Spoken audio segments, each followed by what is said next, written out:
Hey everybody, in this video I want to talk to you about the best goals for getting results.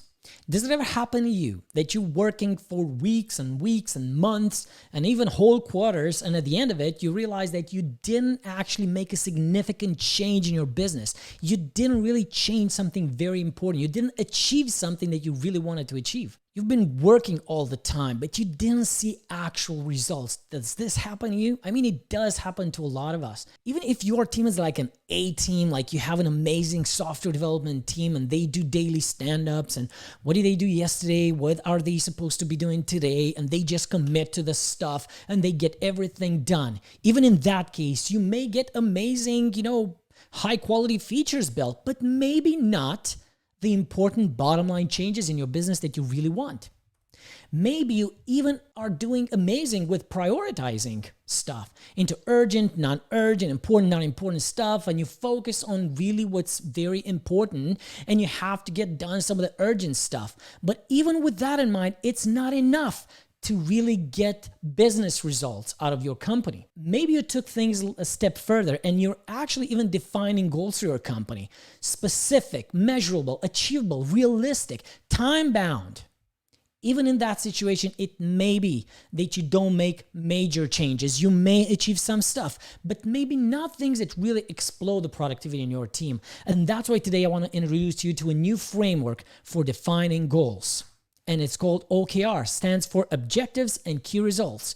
Now, what are these and what are they really different?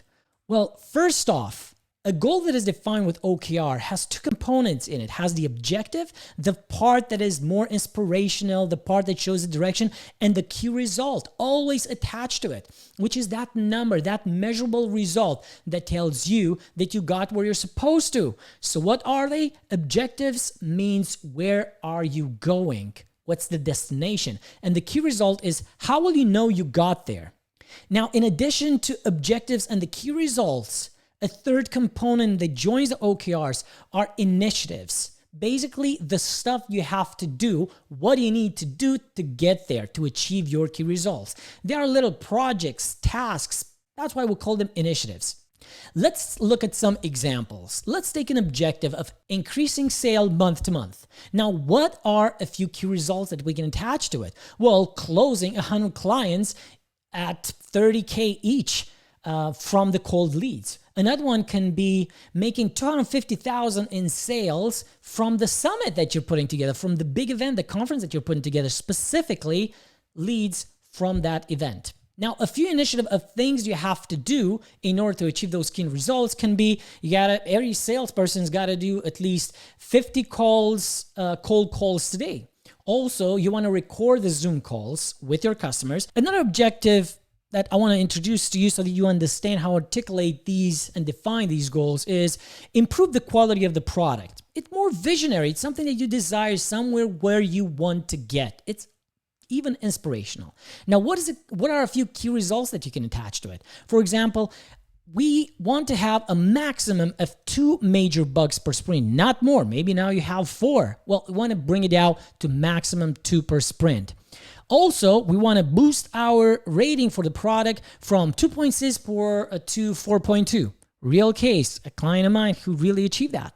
Now, what are a few initiatives, a few outputs that you need to do, that you need to generate in order to get to that key result? It could be hire an agile coach. It really helps you put the team together to make sure that they build and they code your product in a really well way. It could be starting a daily stand-up. Maybe you don't have those meetings with your team. Now you're proposing yourself to do them. It's stuff that you can just do.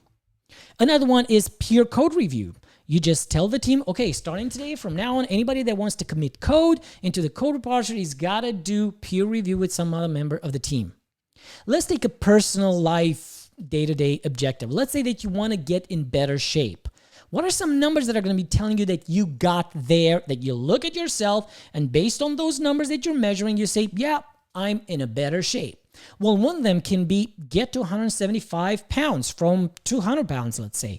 Another one can be do marathon in under 5 hours. Now, what are some initiatives, some things that you just have to do in order to get to those key results. It can be running 3 times a week, doing intermittent fasting, and hiring a coach maybe. Now, all of these in this situation are stuff that you can define for, let's say, 3 months, a quarter, which is like the most popular period of time timeline for an OKR, for a goal. Let's talk a little bit through some characteristics of a good objective. A good objective needs to show you the direction so that you know what you're going to be putting your efforts into and what efforts you should not focus on. It doesn't need to be very accurate. It should not contain numbers, the objective in itself. It can be a little vague. It may even be inspirational. Also, it has to be aligned with the overall business, with the vision of the company. It should have a big impact. It should generate a significant change into your business. It must have a specific start date and a specific end date. And you should have about 3 or 4. And this is kind of the right number because there's so much that you can do within 3 months, and it depends of your team as well.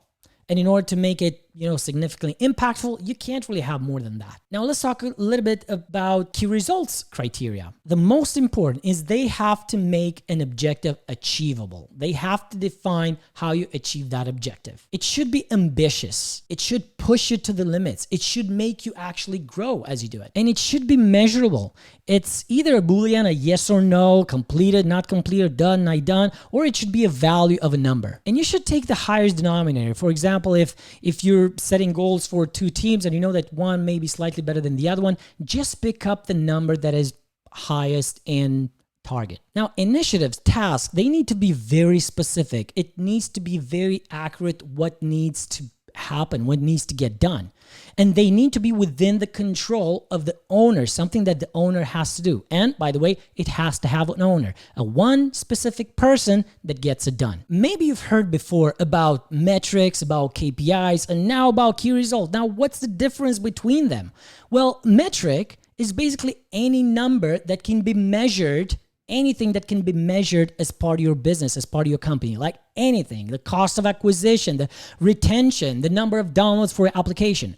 KPI, or key performance indicator, is those very important business numbers that you need to track and define the level of success of your entire business. So it's a subset of the metrics, what matters really the most and tells you the health of your business.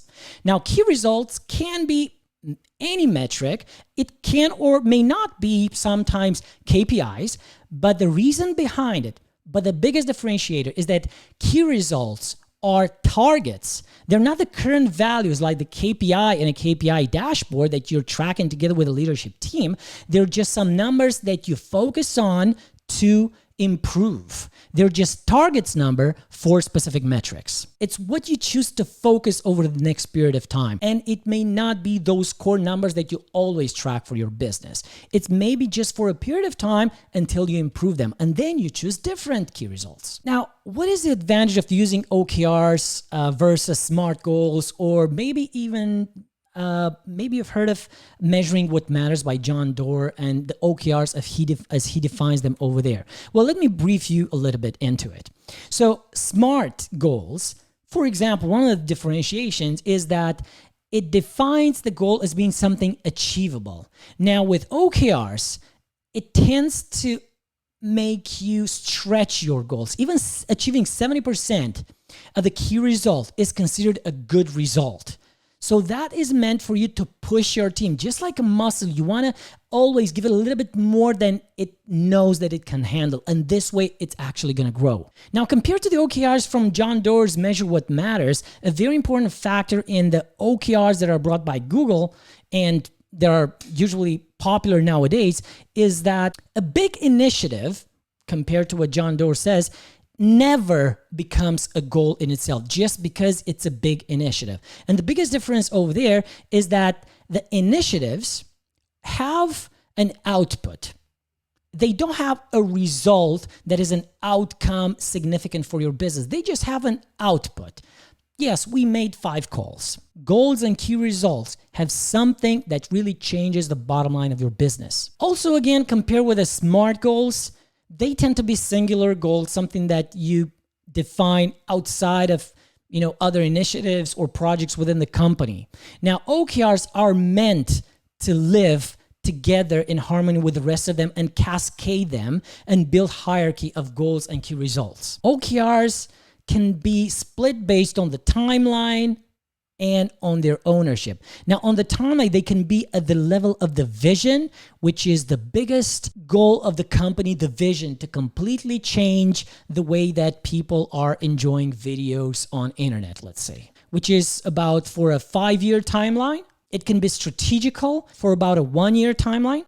It can be tactical. And then initiatives, the purpose of the initiative is to actually execute on those. From the ownership perspective, there can be goals for the entire company, and then there can be goals for a team.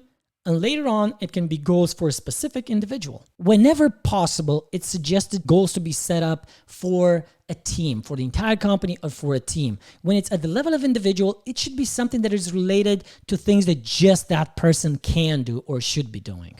Because you want to build the team responsible in itself to work together towards that goal. I want to show you an OKR hierarchy, how it can look like for a company. It starts with a vision for 5 years, and then in this situation, it has, let's say, 2 goals at the level of the company for 1 year, team goals for 3 months, and each of those team goals has 3 individual goals for 3 team members over there.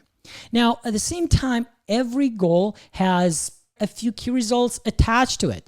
And in order to achieve each of those key results, there are specific tasks or initiatives that just need to get done. I hope you're going to apply these and you're going to see an amazing change in the bottom line of your company, and you're going to see amazing results when you start working, you and your entire teams starting working based on the goals and not just on the tasks that have to be done. And if you feel the need to understand more about how you can align your goals or how to create targeted key results specific for your business, or how to build a hierarchy of these objectives and key results, and maybe later on how to define proper, accurate initiatives, maybe for each individual team, for each individual department, feel free to book a call. You're going to see a link under this video, or go directly to gostartup.io/call, book a call with our team, and we're going to hop on. We're going to look at your business, and if there's anything that we can help you with, we're going to tell you how that looks like and what we can do to help.